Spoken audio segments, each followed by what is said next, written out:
ఆ బాడీని ఇంకా పోస్ట్ మార్టం చేయలేదా? లేదు డాక్టర్.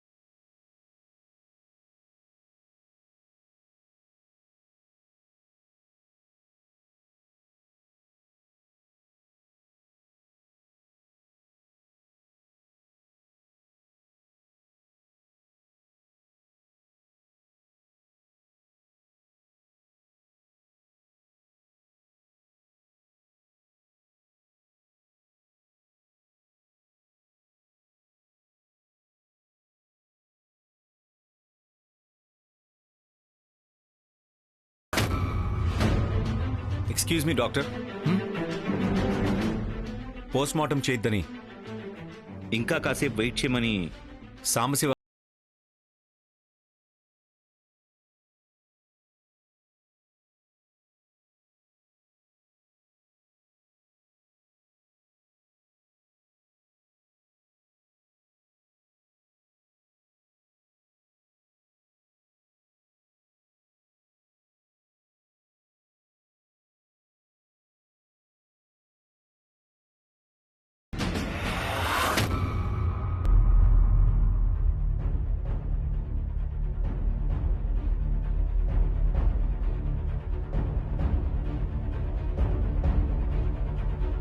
నన్ను క్షమించు త్రిశూల్, నన్ను క్షమించు. నా వల్లే నీ ప్రాణం పోయింది. నా చేతులతో నేనే నిన్ను చంపేశాను.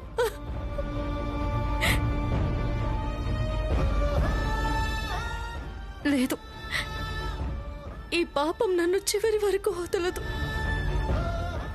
ఎలాగైనా సరే నేను నిన్ను బ్రతికిస్తాను త్రిశూల్. నీ ప్రాణాలు తిరిగి తీసుకొస్తాను.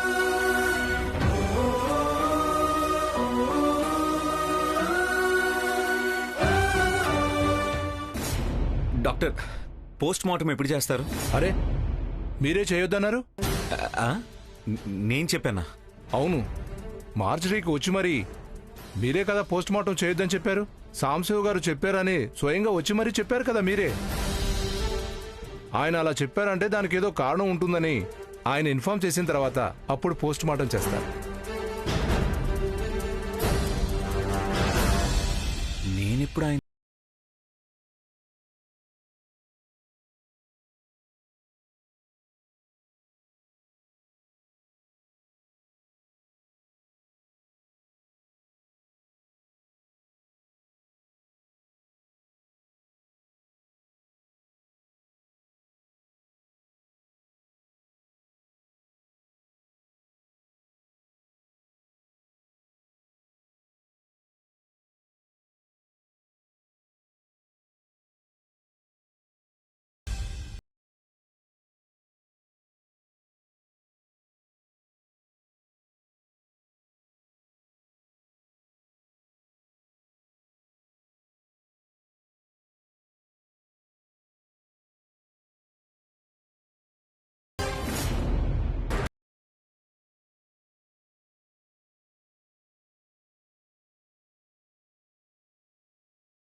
మీరు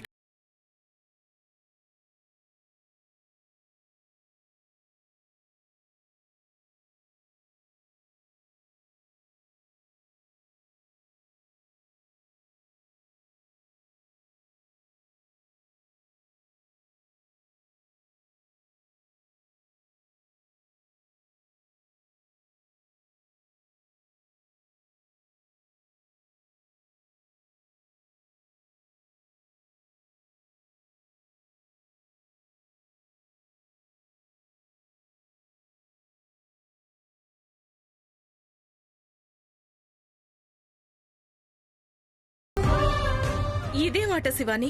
నా ప్రయత్నం నేను చేస్తాను నీలి. నేను త్రిశూల్ని ఎలాగైనా కాపాడుతాను. ఇప్పుడేమైంది? ఏమీ కాలేదు. తను బ్రతకలేదు. ఎటువంటి చలనము లేదు. శివాని, ఒకసారి ప్రాణం పోయిన తర్వాత తిరిగి వాళ్ళు బ్రతికించడం మనకు సాధ్యం కాదు. అది నీకు కూడా తెలుసు. పరమేశ్వరుడికి మాత్రమే ఇటువంటివి అన్ని సాధ్యమవుతాయి, అవునా? కానీ ఇదంతా జరిగింది నా వల్లే కదా, అందుకే ప్రయత్నం చేస్తున్నాను. చూడు శివాని, తన శరీరం నుండి ఆత్మ వదిలి వెళ్ళిపోయిన తరువాత దాన్ని తిరిగి తీసుకురావడం అనేది సాధ్యం కాదు. నీ ఈ ప్రయత్నం విఫలం. వెంటనే అక్కడి నుండి వెళ్ళిపో. గురుదేవులు చెప్పిన తర్వాత కూడా మనం ఇక్కడ ఉండి ఏం చేయలేం శివాని. ఇంకా ఇక్కడే ఉంటే ప్రమాదం. త్రిశూల్ చావు ముందే నిర్ణయింపబడింది. పద శివాని, ఇక్కడ నుండి వెళ్ళిపోదాం. రా శివాని. శివాని రా, వెళ్దాం.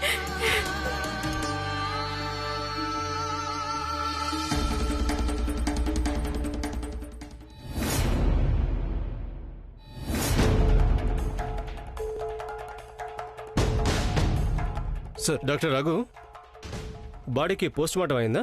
లేదు సార్, అప్పుడే చేయొద్దని మీరే చెప్పారంట కదా. నేను చెప్పానా? అవును సార్, నేను పోస్ట్ మార్టం చేయడానికి ముందు ఆ బాడీ దగ్గరకు ఒక అబ్బాయి వచ్చి అప్పుడే చేయొద్దన్నారని మీరు చెప్పారని ఆ అబ్బాయి చెప్పాడు. నో ఛాన్స్, నేను అలా చెప్పనే లేదు. రండి వెళ్దాం.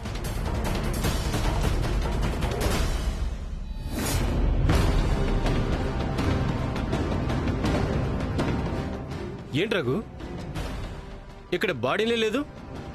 అదే నాకు అర్థం కావట్లేదు సార్. పోస్ట్ మార్టం చేయడానికి ఇక్కడికే షిఫ్ట్ చేశాం సార్.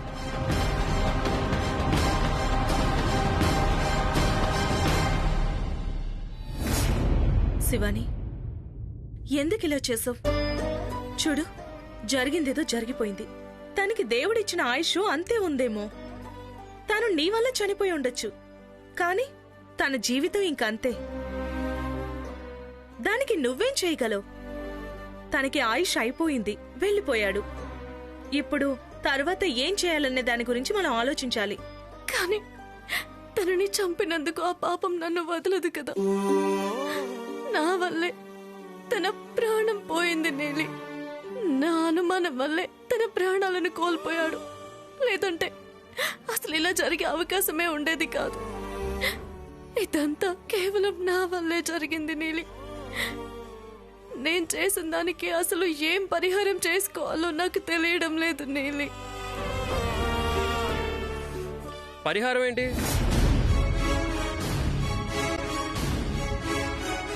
మీ జాతకంలో ఏదైనా దోషం ఉందని చెప్పారా?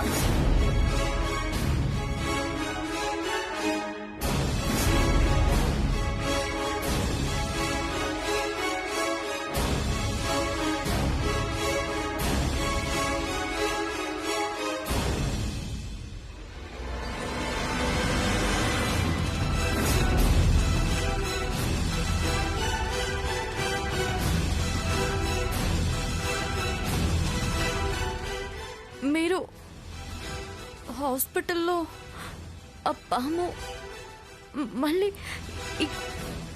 ఇక్కడికి ఇలా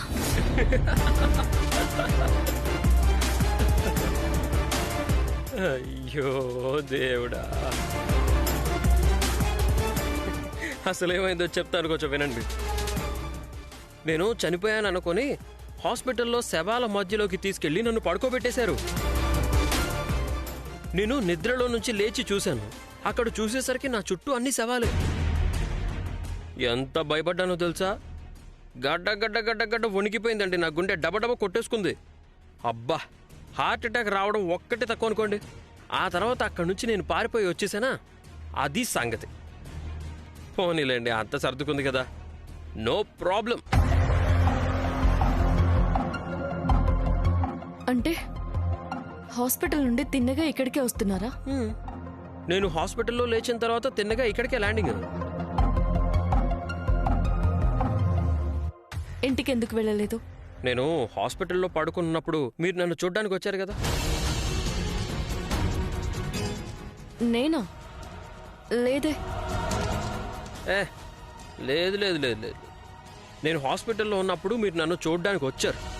నేను మిమ్మల్ని చావనివ్వను, ఎలాగైనా కాపాడుతాను అని ఏదో అన్నారు. ఇదిగోండి మేడం, మీరేదో మర్చిపోయినట్టున్నారు. మీరు నన్ను చూడ్డానికి వచ్చారు, నా దగ్గర ఏడ్చారు, ఇవన్నీ నాకు బాగానే గుర్తున్నాయి కదా. చూడండి, నేను హాస్పిటల్కి రాలేదు, నేనేమీ అనను లేదు. అంతా మీ భ్రమ అనుకుంటాను. విషయం తెలిసింది, కానీ ఏ హాస్పిటల్లో నాకు తెలియదు కదా, అందుకే రాలేకపోయాను. క్షమించండి. ఇక మీరు ఇంటికి వెళ్ళండి. అందరూ బాధపడుతూ ఉంటారు కదా. సర్లేండి, వదిలేండి. నేను వెళ్ళాలని నాకు తెలుసులే. కానీ మీరెందుకో అబద్ధం చెప్తున్నారనిపిస్తుంది. లేదు, నేను అబద్ధం చెప్పడం లేదు. అయ్యో పర్లేదులేండి మేడం.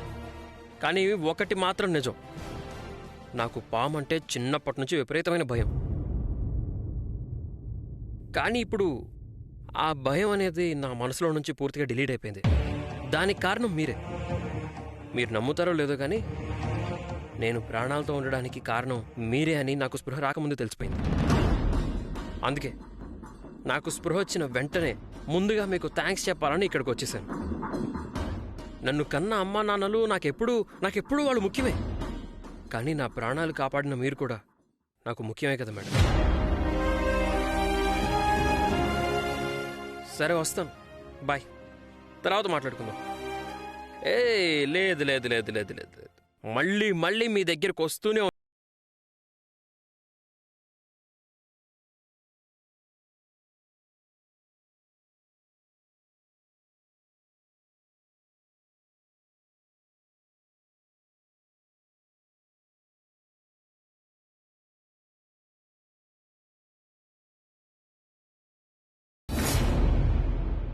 ఇటువంటి పరిస్థితుల్లో ఎంత ఓదార్చినా సరిపోదు నందీశ.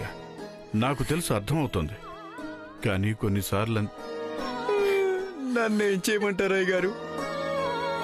ఈ పాపాత్ముడి కొడుకుని ఆ దేవుడు తన దగ్గరికి తీసుకెళ్ళిపోయాడు. నేను ఏం పాపం చేశాను? అట్లీస్ట్ త్రిశూల్ బాడీ దొరికినా కూడా మనకి కాస్త ప్రశాంతంగా ఉండేది. తనకి కర్మకాండ అయినా చేసేవాళ్ళం. అవును బాబు గారు, చివరికి తన మొహం చూసే అవకాశం కూడా లేకుండా పోయింది. ఇది నేను తట్టుకోలేను బాబు గారు, తట్టుకోలేను.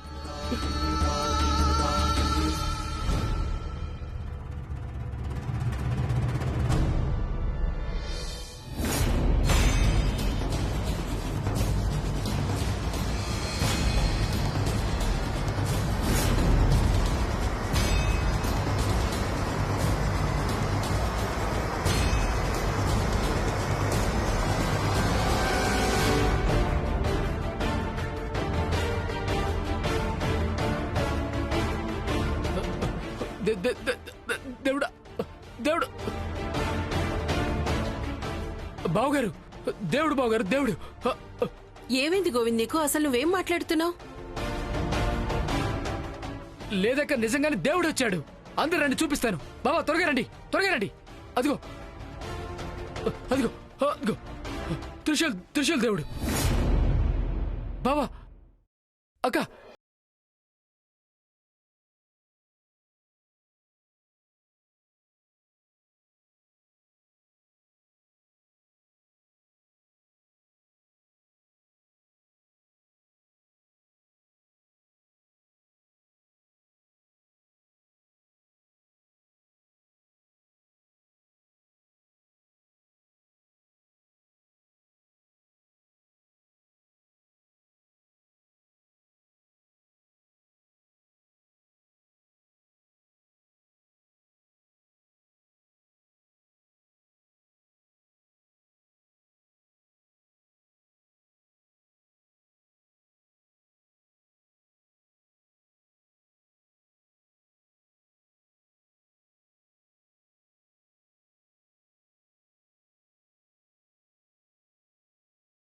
లేకపోతున్నాను.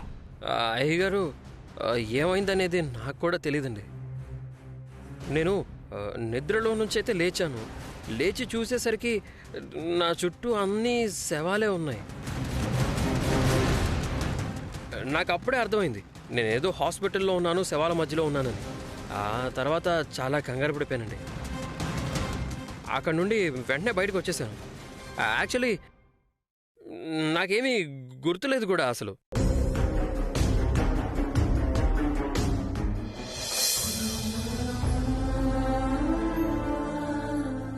త్రిశూల్, అవన్నీ వదిలేరా. ఇప్పుడు నువ్వు మళ్ళీ తిరిగి వచ్చేసావు కదా, అదే చాలు. And we should celebrate Trishul, we should celebrate. అక్క ఏంటక్క ఇది? ఇప్పుడే కదా పీడ వదిలింది కదా అని మనం అనుకుంటే వెంటనే వచ్చేశాడు. నువ్వు ముందు నోరు ముయ్యరా. నందిష, ఇంటికి తీసుకెళ్ళి ఒక పెద్ద మాలను వేయి. నీ కొడుకు చావును జయించొచ్చాడు. ఇది మంచి రోజు.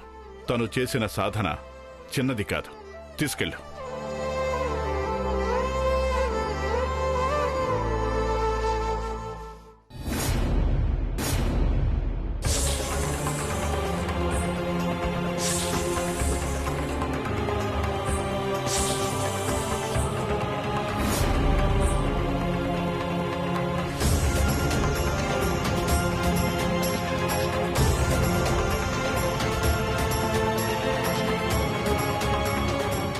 నేను వేసే ప్రతి అడుగు కూడా ఎందుకింత కష్టంగా ఉంటుంది గురుదేవా? నేను విష ప్రయోగం చేసిన తర్వాత కూడా వాళ్ళిద్దరూ ప్రాణాలతో తిరిగొచ్చారు అంటే వాళ్ళిద్దరిలో అసలు నా ఆదిశేషుడు ఎవరు? అది నేను ఎలా తెలుసుకోగలను? ఎలాగో చెప్పండి గురుదేవా. నా జీవితం అంతటిలో ఇంత కష్టమైన సమస్యను ఇంతవరకు ఎప్పుడూ ఎదుర్కోలేదు పుత్రి. నిజానికి నాగలోకానికి చెందిన వాళ్ళ ఆత్మ మాత్రమే నీ విషం ఎక్కినా కూడా బతకగలదు. అంటే దాని అర్థం ఏంటి గురుదేవా? వాళ్ళిద్దరూ కూడా మన లోకానికి చెందిన వాళ్లే అన్నా? ఆత్మ చోటు మారకుండా చివరి వరకు దానిని ఒకే చోట ఉంచటం ఎవరికి సాధ్యం? త్రివిక్రమ్లో గాని త్రిశూల్లో కాని నాగలోకానికి చెందిన వాళ్ళెవరి ఆత్మైనా చేరి ఉంటే దాని గురించి తెలుసుకోవడానికి మనకి ఏ దారి లేదు. అంటే మన ముందున్న అన్ని దారులు మూసుకుపోయాయా? నాకు నా ఆదిశేషుడు తిరిగి దక్కడా? నాకు జరిగిన అన్యాయానికి ఏ విధంగానూ నేను పగ తీర్చుకునే అవకాశం లేదా గురుదేవా? ఉంది. అలాగే ఆదిశేషుణ్ణి కనిపెట్టడానికి కూడా ఒక దారి ఉంది. దానికి నాగమణి తప్పకుండా కావాలి. నాగమణి ఒక్కటే దీనికి పరిష్కారం. నువ్వు నాగమణిని వెతికి కనిపెడితే దాన్ని ఆదిశేషుడు మాత్రమే తనకున్న అధికార శక్తితో తాకగలడు. దానిని తల మీద పెట్టుకొని తీసుకురావాలి అంటే కూడా అది ఈ నాగలోకం మహారాజుకే సాధ్యం. అందుకని నాగమణిని వెతకడం మాత్రమే మనకిప్పుడున్న ముఖ్యమైన పని. కానీ ఆ పని చేయడానికి మనకి చాలా ఆటంకాలు వస్తున్నాయి కదా. ఆదిశేషుడు లేకుండా నాగమణి మనకి ఎలా దక్కుతుంది? అదే ఇప్పుడు మనకున్న సమస్య శివాని. నాగమణిని కనిపెట్టడం కోసం మన దగ్గర ఉన్న అన్ని శక్తుల్ని ఉపయోగించాలి. అలాగే గురుదేవా. ముందుకు వేసిన అడుగు వెనక్కి వేసే అవకాశమే ఉండదు. ఇప్పుడు నా ముందు ఉన్న లక్ష్యం ఏంటి అనేది నాకు బాగా తెలుసు. నేను నాగమణిని తప్పకుండా వెతుకుతాను. ఆదిశేషుణ్ణి తిరిగి దక్కించుకుంటాను. జాగ్రత్త శివాని, జాగ్రత్త. ఈ నెలలో నీకున్న శక్తి పగటిపూట మాత్రమే పనిచేస్తుంది. సాయంత్రం అయిందంటే నువ్వు మళ్ళీ సర్పంగా మారిపోతావు. అందుకని నీకు ఏ శక్తి ఉండదు. ఆ సమయంలో ఏదైనా సమస్య వచ్చిందంటే మనకి ముందడుగు వేయడానికి అవకాశం ఉండదు. గుర్తుపెట్టుకో. ముందు నువ్వు 14 సంవత్సరాలు ఎలా బందీగా ఉన్నావో అది గుర్తుంది కదా?